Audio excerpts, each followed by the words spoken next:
are some stories that begin with grief, and there are some stories that begin with a door. But this one begins with a wall that shouldn't have been able to answer back. In 1986, a quiet Massachusetts town, two teenage girls began speaking to something they believed was on the other side. At first, it whispered, then it knocked, and then it wrote back. And I promise you, this is not the story you think it is. You are listening to Twisted Mysteries. I'm your host, Justin Droke. Let's jump into today's case. Our story begins in 1986 with 15-year-old Tina Bowen and her younger sister, Karen Bowen, two teenagers who, unfortunately, had lost their mother to cancer. They lived with their father, Frank Bowen, in Massachusetts. Frank worked very hard, but with the death of his wife, he had to work even harder to support the family because his wife did have a steady income that she was providing the family. So even though Frank wanted to stay home and support his daughters and be there for them during this difficult time, he almost immediately needed to get back to work and even work extra hours just to make ends meet for the family. Tina and Karen were both very close with their mother, so the loss was not only devastating, but now their father working so much, they were left alone a lot, sometimes even into the late evenings. One of these evenings alone, out of the desperate longing for their mother, the girls decided to do a seance with a Ouija board. If you don't know what a Ouija board is, it is basically a large wooden slab with the entire alphabet stamped on it. There is also the words yes and no printed in each corner. With this board, there's also something called a planchette. It is a wooden cutout of what would be similar to an arrow with like a hole in the middle of it. The idea of doing a seance with a Ouija board is to communicate with spirits or ghosts. You ask questions out loud while lightly touching two fingers to the planchette. And if the spirit or ghost answers your question, the planchette will move across the board, spelling out the answer. The girls never really expected anything to come from this seance. And as they prepared the board that they had already been given to previously, it's not known specifically how they obtained the Ouija board, but it's also not really that important, so I digress. They begin the seance and begin asking, "Mom, are you there?" And nothing. They try to communicate with their mom, but the planchette never moves. After a while, they finally give up and put the board away. As they're both laying in their beds, ready to go to sleep that night, Karen begins to hear a tapping sound coming from one of the lower levels of the house. At first, she tried to rationalize that it was just regular old house noises, but after a while, she decided to creep down the hall to Tina's room to see if she was also hearing the tapping sounds. As she entered Tina's room, Karen noticed that her sister was also awake and was hearing the tapping noises as well. Both girls immediately thought it worked. They had reached their mother and she was trying to communicate with them. They left Tina's room and slowly made their way to the first floor of the home. After investigating and following the sound, they came to the landing that would lead them into the basement of their house. The tapping was clearly coming from that basement. Now, the girls did not go down to the basement. Instead, they stayed at the landing and just called down to their mother. The response in taps clearly identified who they were talking to. The girls were ecstatic. They just knew that they were talking to their mother and that she was with them. However, following this first night, strange occurrences began to happen in the home, particularly when their father was not even there. One evening, the girls began hearing knocking on the walls. There were also strange sounds like pipes rattling in the basement of the house. The tapping on the walls became relentless. The girls actually started to think that the seance had somehow summoned something else. They would talk to the mysterious force at night, to which it replied with knocks on the bedroom walls. This continued so regularly that it actually began to completely disrupt the girl's sleep. Then, objects and even furniture would be found moved around the room or even disappear completely. The family would come home to radios blaring on high volume.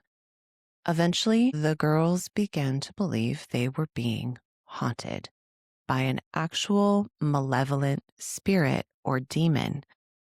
Tina and Karen explained to their dad what they had done and the terrifying aftermath since the seance.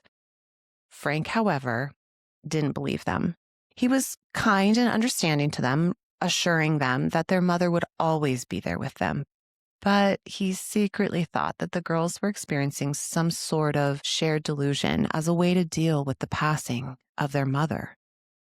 The girls were insistent that there was a ghost tormenting them. But Frank refused to believe in the absurdity and that they were just really struggling with their mother's death. In January of 1987, so several months after the strange things began to happen in the home, the knocking started again. The girls were alone in their living room. The constant tapping was driving them to the brink of insanity. On this night, the sound seemed to be coming from the basement and not from the walls this time. Hesitantly, the girls crept their way to the sound, armed with a kitchen knife. Not knowing what or if they would see anything, they slowly stalked downstairs. As they reached the bottom of the basement stairs and peered around the corner, they saw written on the large wall in the basement a message in red. "I'm in your room. Come and find me." The girls ran as fast as they could out of the house and to a neighbor's house. When their father returned home, they ran to their father to tell them what had happened. Frank, still thinking that this is all just made up in his daughter's heads as a result from losing their mother, believes that the girls are responsible for the ominous message on the wall. Frank then decided that the girls needed counseling to cope with their struggling and their irrational mental state from losing their mother. Several weeks went by before a similar incident occurred in the home. The girls, home alone again, hear knocking sounds from behind Tina's bedroom wall. The girls entered the room and again, a message. "I'm back. Find me if you can." This situation played out very similar to the last. The girls ran to a neighbor's house and called their dad to come home right away. The neighbors had peered inside, but did not fully search the home and didn't really see anything out of place. Frank came home, still believing that his girls are behind the whole ordeal, and marched straight into the house to prove there is no creepy spirit haunting the place and that everything they're experiencing has a rational explanation. However, when Frank did enter the home, he noticed that the place was in complete disarray. The neighbors and the girls said that the furniture was not moved when they were in there. However, everything was completely tossed around, and no one had gone back in since the initial check. Now that everyone has convened outside, the neighbors, Frank, and the girls, he's starting to believe that something or someone is really inside the house. Maybe the girls have been experiencing something unexplainable after all. Frank went to Tina's room alone. Now, there was an additional message painted on the wall. "Marry me." Frank heard something across the room and he slowly approached the closet. He opened the closet door, and standing in the center of the closet was a young man dressed in his dead wife's wedding gown. He was also wearing makeup and a blonde wig. In his hand was a hatchet. Frank is completely shocked. He leapt for the boy and a struggle ensued. The young man was able to escape, seemingly vanishing suddenly out of sight. Frank rushed to call the police, and when they arrived, they searched the home thoroughly. Frank knew that he had to still be in the home somewhere because his neighbors and daughter were all outside waiting for his return. They didn't see anyone rush out. Through the police search of the home, they could not find anyone. They did advise Frank and his daughters to stay with family members for a couple of weeks, and during that time, police would routinely check on the house. One night, a couple of weeks after police had done an initial sweep of the house and the property, Frank and his daughters, they decided to go back home. When they did, they noticed as they pulled into the driveway that there were lights on in the home. They quickly contacted the police and asked if they had been in the home, but the police hadn't. Frank knew he had turned out all of the lights when they left weeks earlier. The police then decide to re-enter the house at that point, and what they found was shocking and disturbing. The home was completely trashed. There was more red writing all over the walls. Officers found a hidden crawl space behind a cupboard that had been built into the wall of Tina's bedroom. When an officer discovered the hatch and opened it, a young man was curled up inside. They removed him from the crawl space and placed him under arrest. Upon a more thorough search, officers also discovered passageways tunneled in the walls throughout the entire home. There were peepholes in every room. The young man, 16-year-old Daniel LaPlante. Now, Danny had a rap sheet for burglary from a very young age. He had become obsessed with Tina following a very brief encounter. The two had gone on a date, at which point Tina had told him about her mother and her mother's death. Ultimately, Tina felt that Danny was a little bit odd and decided not to have any further encounters or dates with him beyond that one. At some point, he snuck into the home, either to burglarize it or intentionally harm the family. We don't actually know. Either way, he discovered the crawl space and began living in the walls close to a full year, seizing the opportunity to pretend to be the ghost of Tina and Karen's dead mother just to torment them. It is believed that Danny was planning to reveal himself that first night he was discovered, dressed as the spirit of their deceased mother, either to terrify them or to try to pass himself off as a genuine spirit. Either way, the fact that he was wielding a hatchet suggests the girls made a very lucky escape that night. I don't know about you, but the thought of someone living in my walls and observing my every move, learning my routine, that is terrifying. And if you are curious at all of the red writing on the walls, it was catch-up. Danny was writing all of those disturbing messages in the catch-up found in the refrigerator. My heart hurts to imagine the trauma that this family went through, losing their mother to cancer, and in the process of trying to grapple with that reality, to go on to be tormented in the way that Danny did to them is just unimaginable. Now, the story doesn't actually end here. You might be interested in what happened to Danny following his arrest. In October 1987, almost one full year after he was placed in custody, He was released from juvenile detention and almost immediately returned to a life of crime. Now, Danny, 17 years old, had only spent, as I mentioned, about 1 year or just under a year in juvenile confinement. And during that time, he didn't receive intervention or counseling that I could find.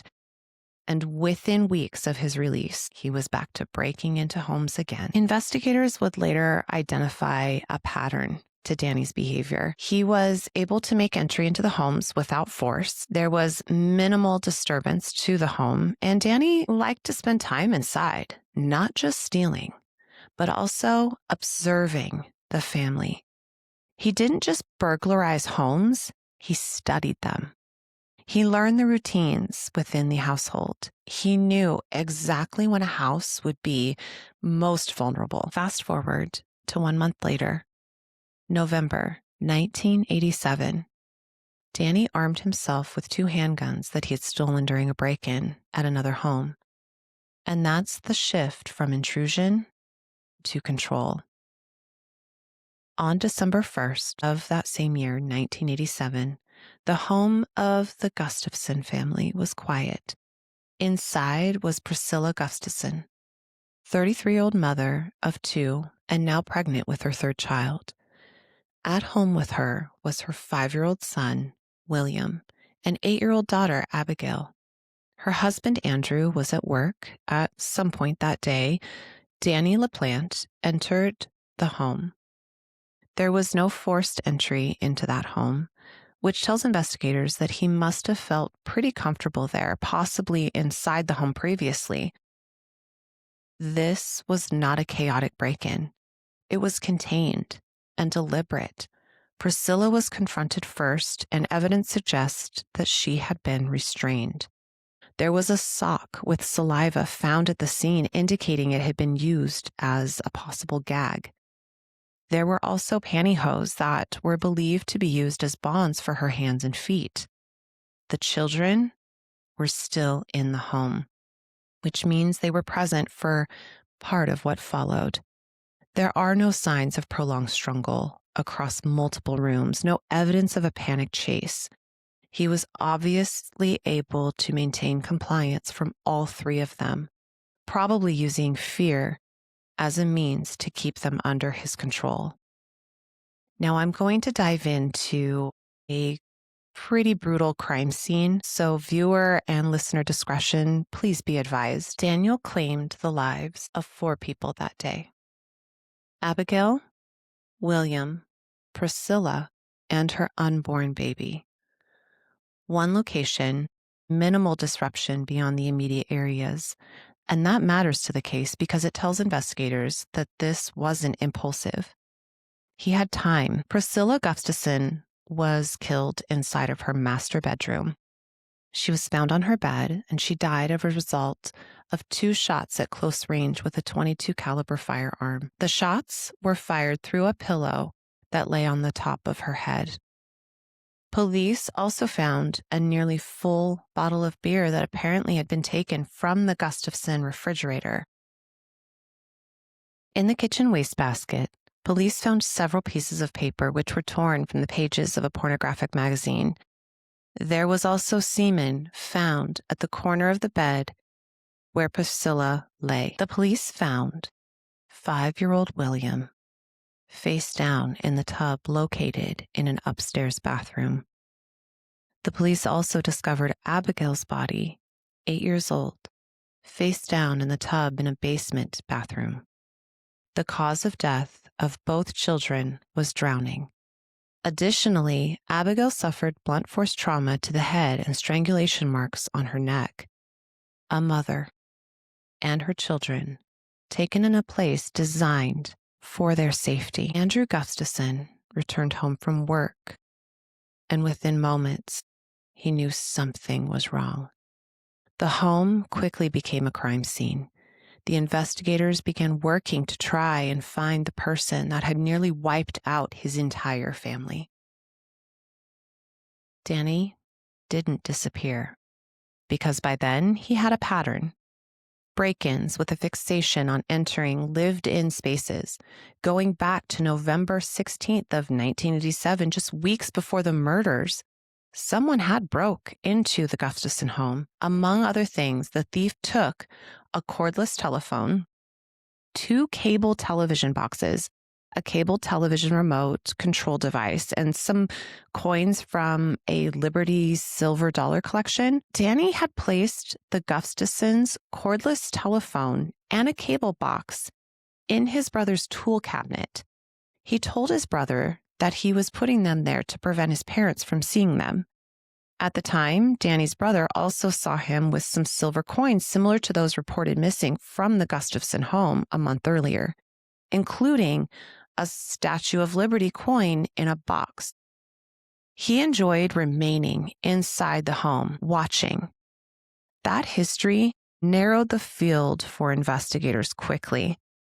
In the 1980s, it wasn't yet possible to make direct DNA match. However, they could determine the blood type of the perpetrator.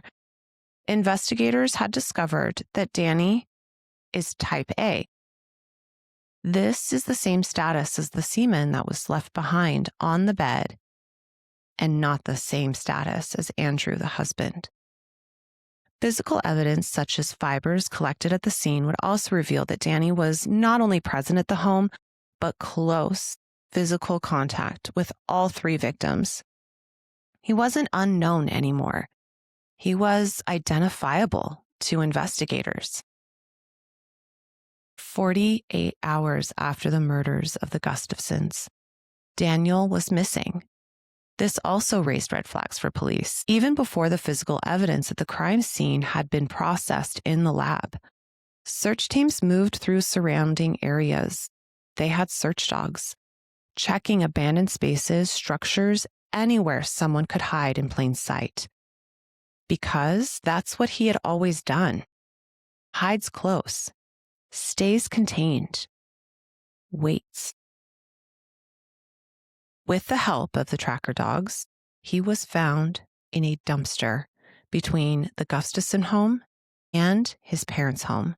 He was curled into a fetal position, compressed into a tight, enclosed space, just like before. Only this time, there were no walls to hide behind. Danny LaPlante was arrested and tried for murder.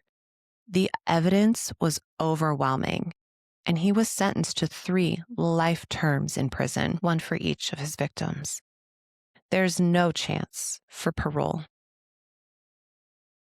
When you look at the full arc, the haunting of the Bowen family, and the murders of the Gustafson family, the patterns become clear. This was never random. He chose victims based on proximity. His fascination with observing the homes he burglarized quickly turned to obsession. He didn't just enter homes, he embedded himself inside of them. First, as something unseen, then as something unavoidable. The truth is, the most dangerous part of this story wasn't what he became. It was how long he was able to remain hidden before anyone realized what he truly was capable of. And by then, it was too late. There are 2 families in this story, the ones who heard the knocking and the ones who never had the chance to. The Bowen girls lived through something that felt impossible. Nights filled with tapping in the walls, messages written where no one should have been. The feeling of being watched, of not being alone. They thought it was something supernatural, something they couldn't understand, something they had accidentally invited in. But they survived. They ran. They made it out of that house. The Gustafson family never knew any of that. They didn't hear the warnings. They didn't see the signs. There was no slow build, no knocking in the walls, no messages written in red.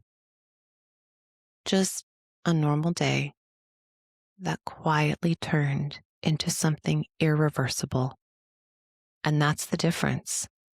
One family was given fear, the other was given silence. Daniel LaPlante didn't change between those two moments. He didn't become something new. He was the same person, just further along, more confident, more dangerous, less hidden. And that's what lingers, not the idea of ghosts, not the fear of something paranormal, but the reality that sometimes the things you're afraid of is already inside, listening, learning, waiting. The scariest part of this story isn't that two girls thought they were being haunted. It's that they were right about one thing. It just wasn't a ghost. That's our story of two families, one that was haunted and the other one that was hunted.